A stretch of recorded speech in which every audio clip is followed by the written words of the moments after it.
Bien, hermanos, entonces, clase número 10 de la materia, la epístola a los romanos. La epístola a los romanos, trimestre número 2 y en el punto de el instituto trimestre número 7.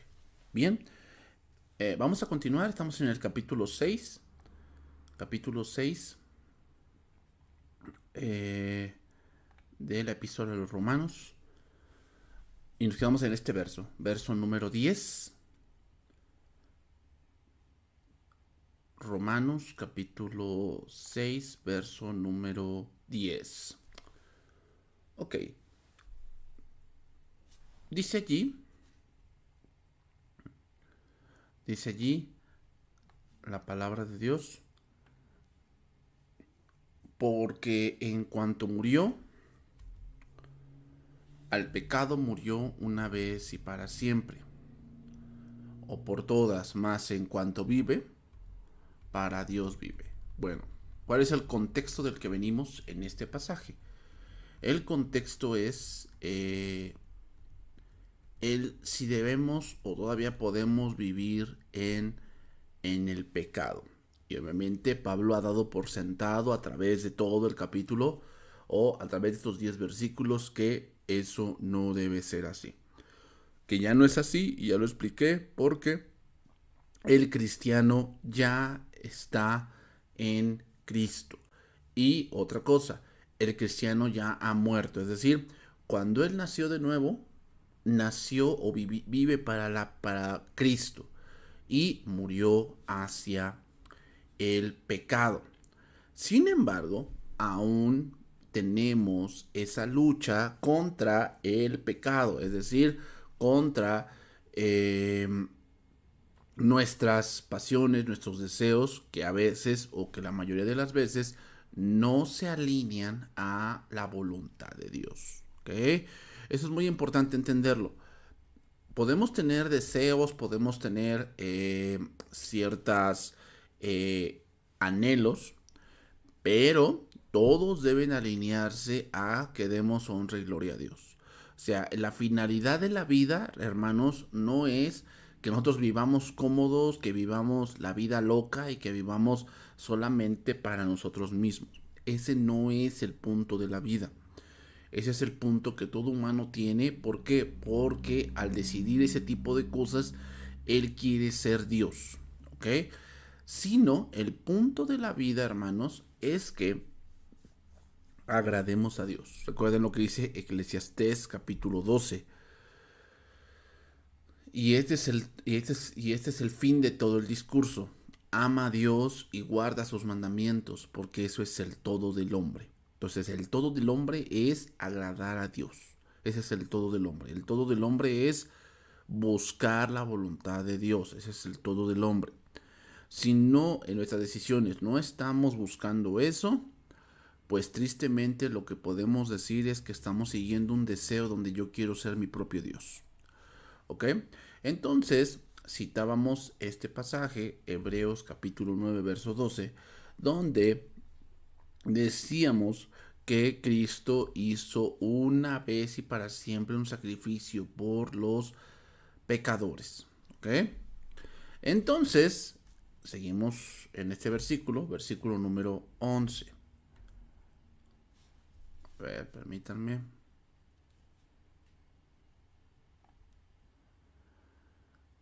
Verso número 11. Así también vosotros consideraos muertos al pecado, dice ahí, muertos al pecado, pero vivos para Dios en Cristo Jesús nuestro Señor. El versículo de Pablo, ahora que él habla, diciéndonos que debemos considerarnos, es decir, es algo que debemos ya creer. El problema con hoy el cristiano de hoy, hermanos, es que en un punto dado no cree lo que está leyendo. O sea, podemos estar mucho tiempo en el instituto, a veces, y está tiempo siendo instruido en ciertas cosas, pero no cree, ¿ok?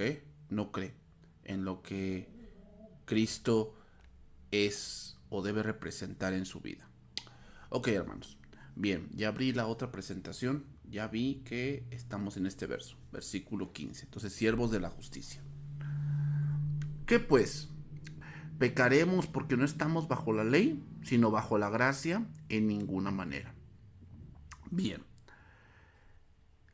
Pablo, hermanos, en esta epístola vamos a encontrarnos mucho esta frase, bajo la ley. ¿A qué se refiere? Bueno, tiene diferentes significados y tenemos que entenderlo para saber a qué se refiere, porque muchos utilizan ese tipo de argumentación para no hacer ciertas cosas. Bien, a ver.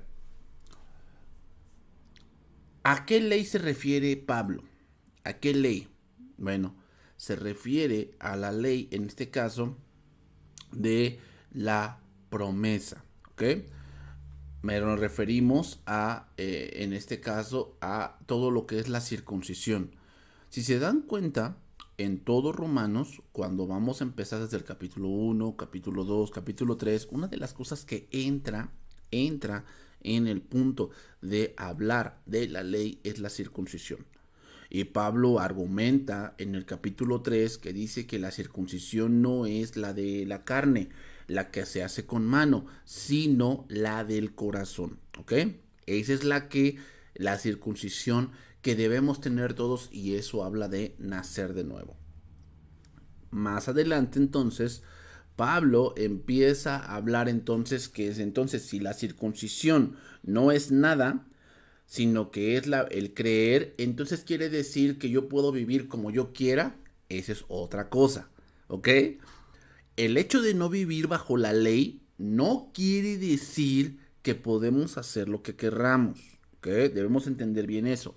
No estamos bajo la ley, en este caso de la letra, estamos bajo la ley del espíritu. Eso 2 Corintios capítulo número 2, cuando dice que somos ministros de un mejor pacto, ¿ok? Entonces, tenemos que entender, hermanos, tenemos que entender que no estar bajo la ley no implica que no tengamos reglas o que no tengamos ciertas cosas que debemos hacer, ¿ok? Eso es muy importante, porque como creyentes hay muchos que dicen, bueno, es que, no sé, vamos a ponerlo así, Dios nos dice que no debemos, qué sé yo, robar, vamos a ponerlo así, ¿no? Robar.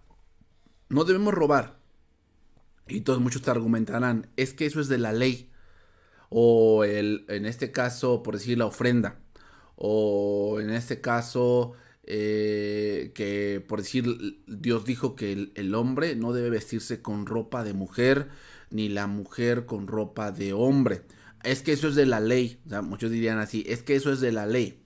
A ver, recuerden que Jesucristo en el Nuevo Testamento, especialmente Mateo capítulo 5, capítulo 6 y capítulo 7, Jesucristo cita la ley, pero no en un sentido como de que esto es lo que deben de hacer y así dice el mandamiento y deben comportarse de esta manera. No la cita de esa manera, sino más bien Jesucristo está citando el Antiguo Testamento diciéndoles vamos a ir al espíritu de la ley.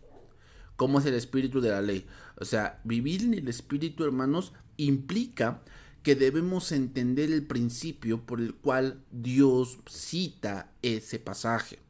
¿Ok? O sea, no solamente debemos leer la letra, tenemos que ir al espíritu de la ley. ¿Qué quiere decir? Quiere, el principio que Dios quiere enseñarnos. ¿Ok? El principio que Dios quiere enseñarnos. ¿Cuál es ese principio? Bueno, que el espíritu de la ley es cuidar ciertas cosas. O sea, no solamente es el mandato de no, no, no, no, no, sino hay que ir al espíritu de la ley. Y entonces vamos a entender más cosas. ¿Por qué dice Dios guardar el día de reposo? ¿Acaso se refiere a que ese día es más santo que otros? No, no se refiere a eso. O sea, no quiere decir que el sábado sea más santo que los demás días. Eso es solamente leer la letra. ¿Eh? Hay que ir al espíritu de la ley. ¿Cuál es el espíritu de la ley? Que debe haber tiempo. No estoy especificando un día. Debe haber tiempo en que nos detengamos de lo que estamos haciendo diariamente, nuestro trabajo, nuestra familia, nuestro propio yo, nuestros hijos, nuestra esposa, nuestro esposo, nuestros negocios, nuestra empresa. Debe haber un día en que nos detengamos y empecemos a reflexionar eh, sobre nuestro Dios. ¿Se acuerdan de ese pasaje de David? Cuando dice, oh Señor, cuán glorioso es tu nombre en toda la tierra, has puesto tu gloria sobre los cielos, veo el firmamento, obra de tus manos, y digo, ¿qué es el hombre para que lo visites y tengas de él memoria? Pregunta, ¿cómo llegó David a ese tipo de razonamientos? Yo me imagino, hermanos, que ese salmo lo escribió un día de reposo. ¿Saben por qué? Porque el día de reposo era un día en que él estaba quieto y estaba reflexionando. Y las palabras que él vierte es como decir, oh Señor, cuán gloriosa. O sea, me imagino a David en un día de reposo, saliendo al terrado de su palacio y viendo el firmamento, viendo el cielo, viendo cómo salía tal vez el sol o cómo el sol estaba llegando en su cenit. Y entonces él dice, cuán glorioso es tu nombre. O sea, hermanos, ese es el espíritu de la ley. Que lo que Dios quiere o lo que Dios quería enseñarnos al implementar un día de reposo es que entendamos que debemos de tener un tiempo para Dios en nuestras vidas. O sea, Dios debe tener un tiempo de importancia en nosotros. O sea, no es solamente un pasatiempo, solamente decir, ah, bueno, yo voy a hacer esto, pero para mí lo más importante es esto. No, no, no. O sea, Dios debe tener un lugar en nuestro día. Dios debe tener un lugar. O sea, hermanos, yo sé que es difícil porque a veces tenemos muchas ocupaciones, porque a veces se junta un problema, porque a veces eso implica que durmamos una hora menos, o sea, muchas cosas. Pero hermanos, debemos entender que eso es importante. Por eso Dios lo pone, porque el hombre necesita de Dios. Recuerden que ustedes dense cuenta en todas las escrituras y cómo el hombre busca vivir sin Dios. Busca vivir sin Dios. Ese es el punto de la Biblia igual. O sea, vemos cómo el hombre intenta vivir sin Dios. ¿Ok? Entonces, ahora bien, ¿eso significa que podemos seguir pecando porque la gracia de Dios nos ha librado de la ley? Pues claro que no, o sea, ese es malentender la gracia. La gracia no es una licencia para pecar. La gracia es, debemos entenderlo, que un punto donde vamos a entender mejor lo que Dios quiere mostrarnos, hermanos. Donde vamos a entender mejor lo que Dios quiere enseñarnos. ¿Ok? Bien, vamos a continuar. Romanos 6:16. ¿No sabéis que si os sometéis a alguien como esclavos para obedecerle, sois esclavos de aquel a quien obedecéis? Sea del pecado para muerte o sea de la obediencia para justicia. Ok, entonces, ¿a quién obedecemos? Pues a quien nos sometemos. ¿Qué pasa cuando algo lo permitimos? Le estamos dando entrada a eso que permitimos y por lo tanto nos subyuga y nos empieza a gobernar. Por decir, un alcohólico no empezó, o sea, no empezó, hermanos, por una borrachera, no, empezó por permitirse algo. ¿Entiendes? O sea, todos los jóvenes, y me tocó cuando estaba yo en la preparatoria, yo tenía un compañero que ahora trabaja en Estados Unidos. eh, Éramos muy compañeros esta persona y yo. Y ambos, y nos hicimos muy compañeros porque ambos teníamos el pensamiento de no beber. Pero pasó el tiempo y entonces él quería encajar en otro círculo social. Y entonces empezó a permitirse ese tipo de prácticas, ¿ok? Y obviamente hubo una separación entre él y yo por ese tipo de prácticas, y entonces él empezó a aumentar. Tanto, hermanos, que cuando él tuvo un desamor después, vivía de una manera muy perdida, o sea, una manera muy sin entendimiento, hermanos. O sea, de verdad, o sea, se ponía unas borracheras muy fuertes. Pero lo que quiero que entendamos es cómo comenzó eso. Y date cuenta, o sea, es por permitirte algo. Algo que tú sabes que está mal. Y que piensas y pensamos a veces que tenemos el control, ¿no? Otro ejemplo. La jovencita, el jovencito, que... Y empieza a sentir punzadas por uno del mundo, ¿no? Y él piensa que tiene el control. Él piensa que tiene el control. O sea, él piensa o ella piensa que sabe el límite. ¿Ok? Ella piensa que sabe el límite de dónde, hasta dónde puede llegar. Pero en realidad no lo sabe. O sea, va a ser tanto ese sentimiento o esa punzada que está llegando a tu corazón que vas a empezar a permitir cosas hasta que eso te gobierna. ¿Se dan cuenta? O sea, el pecado, hermanos, por eso dijo Cristo, un poco de levadura leuda toda la masa. O sea, no se requiere hacer un, vamos a ponerlo así, en nuestro pensamiento, porque no es así, no es bíblico, pero en nuestro pensamiento pensar que hay pecados muy grandes en los cuales yo no caería. No, hermanos. Recuerden que el pecado es como una escalera. Empiezas por poquito, te empiezas a permitir cosas hasta que llegas a un punto donde ya estás inmiscuido tanto que estás realizando cosas que tú dijiste que nunca harías. ¿Eh? O sea, es así, hermanos. El pecado siempre te va a llevar más allá de lo que tú pensabas ir. Entonces, por eso el hecho de que veamos a gente drogadicta, a gente inmiscuida en una relación donde su vida está siendo destruida, inmiscuidos en un matrimonio que tal vez ellos no querían, inmiscuidos en el alcoholismo, inmiscuidos en una situación muy desagradable, no es que haya comenzado allí, hermanos. O sea, no comenzó allí. Eso fue una serie de sucesos que lo empezaron a gobernar hasta que llegó lo que vemos. Entonces, hermanos, uno de los mayores engaños que el pecado hace al ser humano es pensar que él tiene el control. ¿Eh? Le hace pensar que él tiene el control, que no es para tanto, que él cuando quiere lo deja, que él cuando quiere termina la relación, pero ¿qué crees? Ya no puedes. ¿Por qué? Porque piensas que sin eso no eres feliz. Ese es otro engaño. Por eso dice este versículo.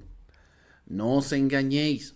Dios no puede ser burlado, pues todo lo que el hombre sembrare, eso también segará. Porque el que siembra para la carne, de la carne segará corrupción, mas el que siembra para el espíritu, del espíritu segará vida eterna. O sea, lo peor que puedes pensar es que tú tienes el control. Eso es lo peor que puedes pensar, que tú tienes el control, que tú cuando quieres lo dejas. No es verdad, no lo vas a hacer, eso ya te está gobernando. Y va a ser muy difícil. Por eso dijo Cristo, si el Hijo os libertare, seréis verdaderamente libres. ¿Por qué? Porque es la única manera, hermanos. La única manera de ser libre es darte cuenta de la verdad. Ese es el punto. Darte cuenta de la verdad. ¿Cuál es la verdad? Que eso que estás practicando, que eso en lo cual estamos permitiéndonos, nos va a llevar a algo muy desagradable. Hermanos, el pecado tiende a esclavizar al pecador. Por decir, la primera vez que miente, quizá está horrorizado y sabe que no fue bueno lo que hizo. La segunda vez se siente algo agitado. La tercera vez la mentira parece mucho más natural y fácil de decir. Y después la persona vive en pecado. ¿Por qué? Porque ha sido esclavizada por él y al final lo que va a resultar es la muerte. ¿Qué es lo opuesto a esto? La obediencia, hermanos. Samuel lo dijo de esta forma: se complace Jehová tanto en los holocaustos y víctimas como en que se obedezca las palabras de Jehová. Ciertamente el obedecer es mejor que los sacrificios y el prestar atención que la grosura de los carneros. Sabemos el contexto de este pasaje. El contexto es que Saúl no cumplió a cabalidad la ordenanza de Dios. ¿Cuál es la ordenanza de Dios? Destruir todo. Él no cumplió ordenadamente toda esta ordenanza y entonces Dios le dijo que lo iba a desechar. Samuel le dijo que dónde estaba o por qué había todo ese balido de ovejas y vacas. Y Saúl dijo que lo habían guardado para Jehová su Dios. Así le dijo: para Jehová tu Dios lo hemos guardado, vamos a sacrificarlo porque Jehová se complace en sacrificios. Y Samuel le dijo: vean, el espíritu de la ley, el espíritu de la ley. O sea, no, Saúl, no has entendido. O sea, no es que Dios le agrade los sacrificios, a Dios le agrada la obediencia. Por eso Dios dio específicamente cómo debía ser un sacrificio. ¿Por qué? Para ver si de verdad obedecían. Ese es el espíritu de la ley, hermanos. O sea, ver que de verdad obedezcan. No es simplemente porque, pues a Dios se le ocurrió que le den un borreguito, pues a ver, tráiganme borregos, pues ya. No, no, no, no, no. Hay que ir al espíritu de la ley. Y el espíritu de la ley es que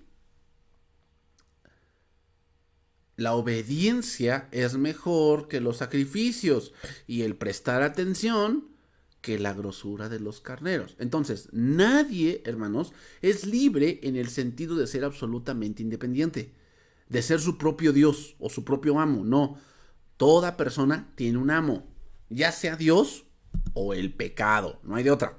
¿eh? Toda persona tiene un amo, ya sea Dios o el pecado.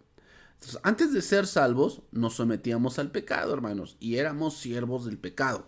Por consiguiente, recibimos la paga del pecado, la muerte. Pero ahora que hemos aceptado a Cristo como Salvador, somos libres del pecado. O sea, nuestra nueva posición en Cristo nos da un nuevo amo y Señor, tanto como una nueva naturaleza. Ahora somos siervos de la justicia. Ahora somos siervos de la justicia. Continuamos. Romanos capítulo 6, verso número 17.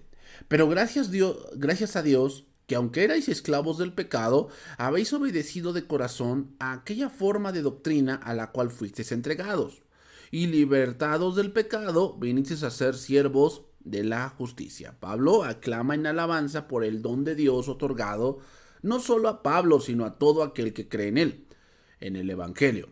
Pone en claro la palabra erais, dice, pero gracias a Dios que aunque erais, lo pone en claro que eso fue la vida pasada, o sea que le está hablando a creyentes, ¿ok? En que aquellos que estaban escuchando la carta ya eran hijos y por lo tanto debían sentir lo mismo que Pablo está a punto de decirles. Vinisteis a ser, o los habla de un traslado de las tinieblas a la luz, del pecado a la justicia, de la culpabilidad a la justificación. ¿Qué fue lo que hizo que hubiese ese traslado? La doctrina de los apóstoles y profetas. Aquí la palabra entregados, habéis sido entregados, paradidomi, significa rendirse, ceder, confiar, transmitir, ¿qué? Nos está dando a entender que cada vez que comprendemos alguna verdad del Evangelio, vamos siendo un poco más libres. ¿Ok? Nos está diciendo que cada vez que comprendemos alguna verdad del Evangelio, vamos siendo un poco más libres. ¿Ok? Gálatas capítulo 5, verso 1. Estad pues firmes en la libertad con que Cristo nos hizo libres, y no estéis otra vez sujetos al yugo de esclavitud. Entonces, el Señor ya nos ha librado del pecado, pero al seguir obedeciéndolo nos puede volver a subyugar. De hecho, busca hacerlo en diferentes áreas de nuestra vida. Ahora, ¿cuál es el por qué? Bueno, porque el pecado no le gusta la obediencia a Dios. ¿Ok? El pecado no le gusta la obediencia a Dios. O sea, el pecado le gusta la vida como que independiente. Y vean lo que hoy está sucediendo en la sociedad. O sea, el mundo pone leyes que lo quieren alejar de Dios pensando que Dios se sujeta a las leyes humanas. Y vean, o sea, pone leyes queriéndose alejar de Dios en algún punto. Entonces, hermanos, sí, estamos luchando contra el pecado. Y si no nos ponemos de una manera, ¿cómo decirlo?, a las vivas, podemos ser subyugados. Podemos ser subyugados. O sea, hemos sido libertados y yo sé que en varias áreas de nuestra vida aún estamos luchando, ¿no? Aún estamos luchando tal vez con no lo sé, con la mentira, con la lujuria, con la avaricia, ¿verdad? Todo lo vemos con signo de pesos, con el deseo de tener más, con el deseo de lograr cierta meta que tal vez no está en los planes de Dios aún darnos, pero nos aferramos. O sea, cosas así, hermanos, con las cuales estamos luchando, pero que no nos debemos dejar gobernar por ellas. ¿Ok? Romanos 6:19. Hablo como humano, por vuestra humana debilidad, que así como para iniquidad presentasteis vuestros miembros para servir a la inmundicia y a la iniquidad, así ahora para santificación presentad vuestros miembros para servir a la justicia. Ok, quiero que vean dónde cae este verso. Este verso cae, hermanos, en un punto de la vida cristiana. Ya pasamos por el nacer de nuevo. ¿Ok? Ya pasamos por el nacer de nuevo. Entonces, si ya nacimos de nuevo, hermanos, debemos vivir como tal. Traducción viviente. Uso la ilustración de la esclavitud para ayudarlos a entender todo esto. Porque la naturaleza humana de ustedes es débil. En el pasado, se dejaron esclavizar por la impureza y el desenfreno, lo cual los hundió aún más en el pecado. Ahora deben entregarse como esclavos a la vida recta para llegar a ser santos. ¿Ok? O sea, o somos esclavos del pecado o somos esclavos de Dios. No hay de otra. Aquí la palabra debilidad significa una enfermedad, una carencia de fortaleza, una incapacidad para producir resultados. ¿Qué quiere decir? Que la vida cristiana no se lleva con buenas intenciones. Yo apenas tuve una consejería con una hermana y me dijo, es que pastor, yo le estoy echando muchas ganas. Yo le estoy echando muchas ganas. O sea, de verdad, pastor. O sea, yo le echo ganas para que yo pueda cumplir con Dios. Y yo le dije, hermana, es que ahí es donde comienzas mal. Aquí no se trata, la vida cristiana no es de echarle ganas. O sea, no digo que no hay que poner un esfuerzo. Sí, es parte de, pero no se trata de echarle ganas. Se trata de confiar.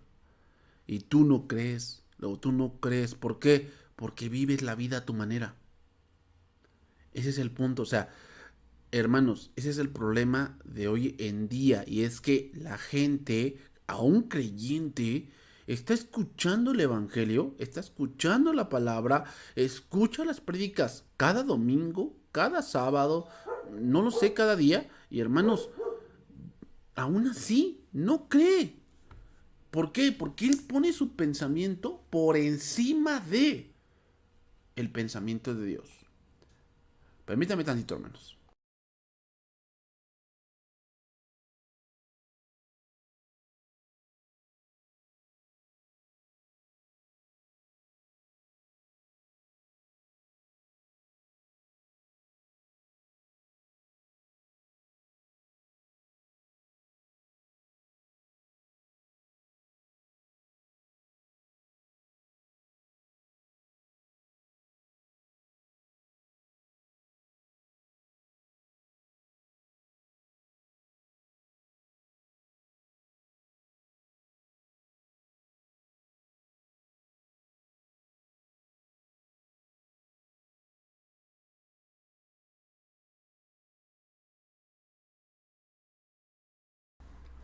Entonces, ese es el problema del día de hoy. El problema es que, que no creen, hermanos. No creen. O sea, ponen su pensamiento por encima de lo que la Biblia dice. Y tal vez ya se los enseñamos. O sea, tal vez ya les dijimos cómo debe de ser. ¿Cuál es la respuesta a cierto problema? Y ellos al no creer, hermanos, al no creer, eh, empiezan a tomar decisiones muy lamentables, en verdad, o sea, muy lamentables, o sea, decisiones que radican en el punto de que toman su vida en sus manos y empiezan a caminar de una manera muy desordenada. Y al final, cuando resulta el fruto de su pecado, eh,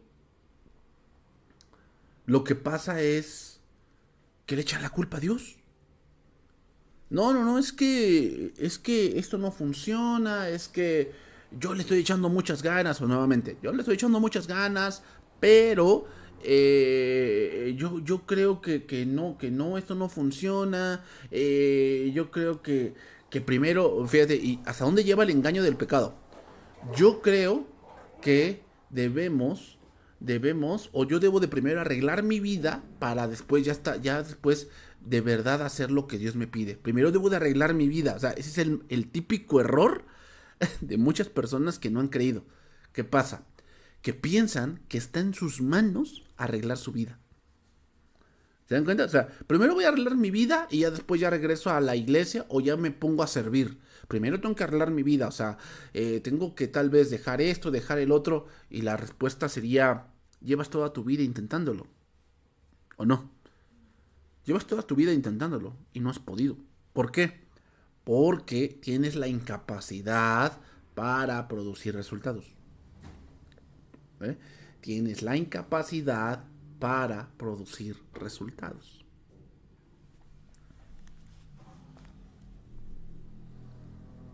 Debilidad, dice allí, de cuerpo o mente.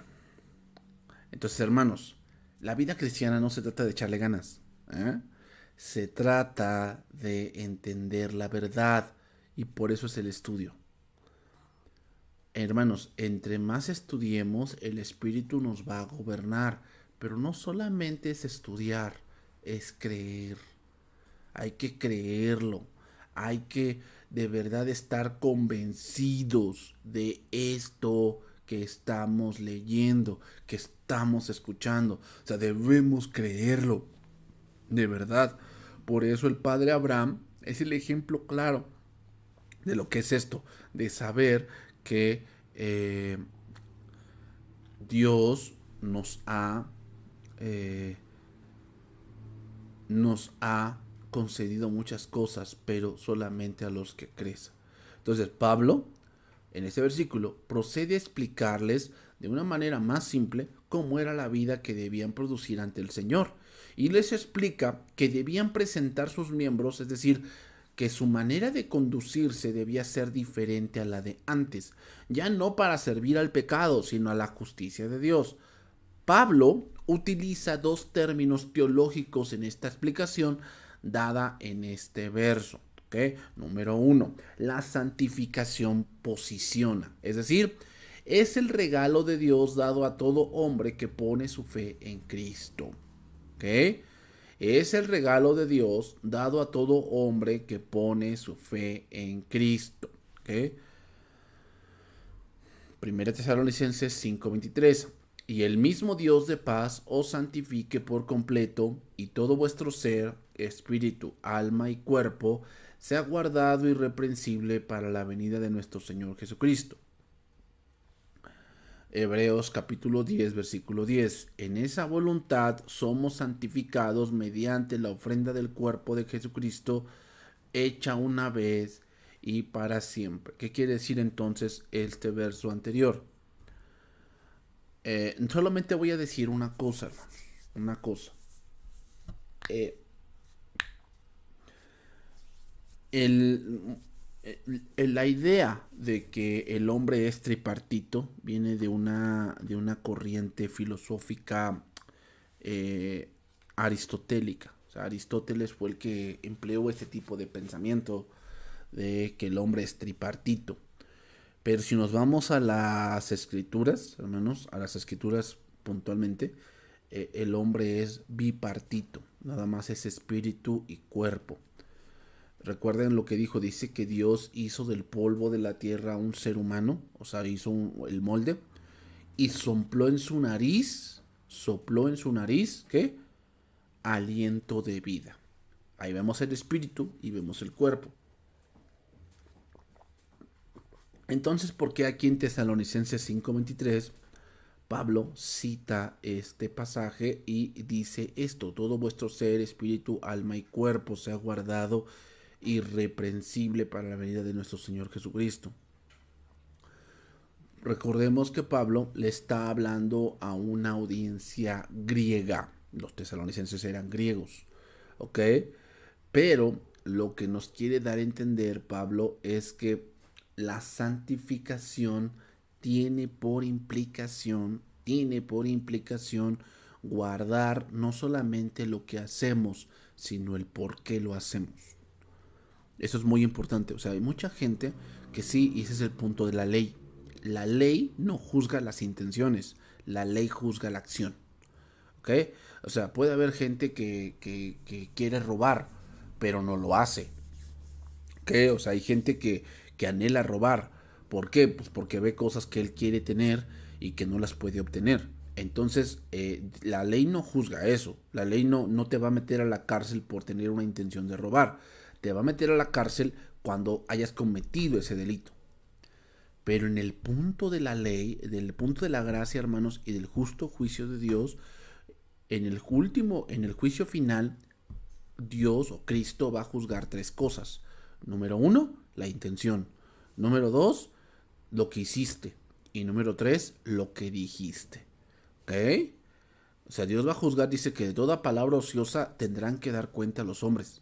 O sea, las palabras tienen un peso muy, muy fuerte, donde vamos a tener que enfrentarnos a Dios de lo que dijimos, las cosas que hicimos, ¿okay? Acciones, pero también las cosas por o las intenciones, ¿ok, hermanos?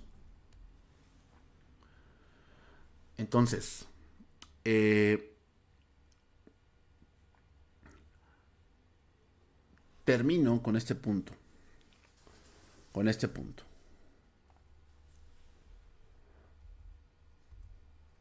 Santificación progresiva. También esta es una obra de Dios, hermanos, a través del Espíritu Santo, cuando la vida del creyente es transformada a la vida y madurez de Cristo. Entonces, santificación implica dos cosas, y voy a terminar con esto. Número uno, implica que ya no debemos vivir para nosotros mismos o para el mundo, implica que debemos vivir para Dios. Pero segundo, implica un crecimiento. Tenemos que crecer, hermanos. Tenemos que crecer. Segundo Timoteo 2:21, así que si alguno se limpia de todas estas cosas, será instrumento para honra, santificado, útil al Señor y dispuesto para toda buena obra. Es decir, tenemos que buscar ser más como Cristo, hermanos. Ser más como Cristo. Eso es lo que tenemos que buscar. Ser más como Cristo. Crecer en nuestra vida cristiana. Hermanos, no basta solamente con que, bueno, ya creí, ya soy cristiano, aleluya, gloria a Dios, a ver cómo nos va. No. La vida cristiana es una progresión. La vida cristiana es una vida que tiene que ir aumentando, no degradándose, sino aumentando. Tenemos que ir aumentando, hermanos. Hebreos 12:10. Y aquellos ciertamente por pocos días nos disciplinaban, como a ellos les parecía, pero para lo que es provechoso, para que participemos de su santidad. Seguid la paz con todos y la santidad, sin la cual nadie verá al Señor. La santificación es un regalo, pero también un mandamiento. Es una posición y es una actividad. Viene desde el principio de la vida cristiana, pero no madura sino con el tiempo hasta el final de la vida cristiana, hermanos. O sea, yo espero, hermanos, que la próxima vez que tal vez podamos leer Romanos, ustedes ya hayan crecido en ello. O sea, ustedes tengan ya claro muchas cosas que tal vez van a reafirmar o van a poder eh, seguir creciendo en esta epístola, hermanos. O sea, yo desde que tengo la niñez, hermanos, yo he leído Romanos 50 veces. O sea, desde la niñez he estudiado Romanos. Y ¿saben qué, hermanos? He entendido más cosas. He entendido más cosas con el estudio más fuerte. Y hermanos, yo espero que ustedes también lo tengan. Tengan esa parte de que, ok, ahorita estaré estudiando Romanos, que tal vez dentro de 3 años o 4 años se vuelva a ver Romanos y tú digas, bueno, voy a tomar otra vez Romanos, tengas ya ese crecimiento de tener en claro ya muchas cosas que solamente vas a reafirmar y obviamente otras cosas que vas a aprender. Señor, bendito seas. Gracias por este día, gracias por eh, permitirnos tener tu palabra y poder eh, estar en ella, abrevar en ella, poder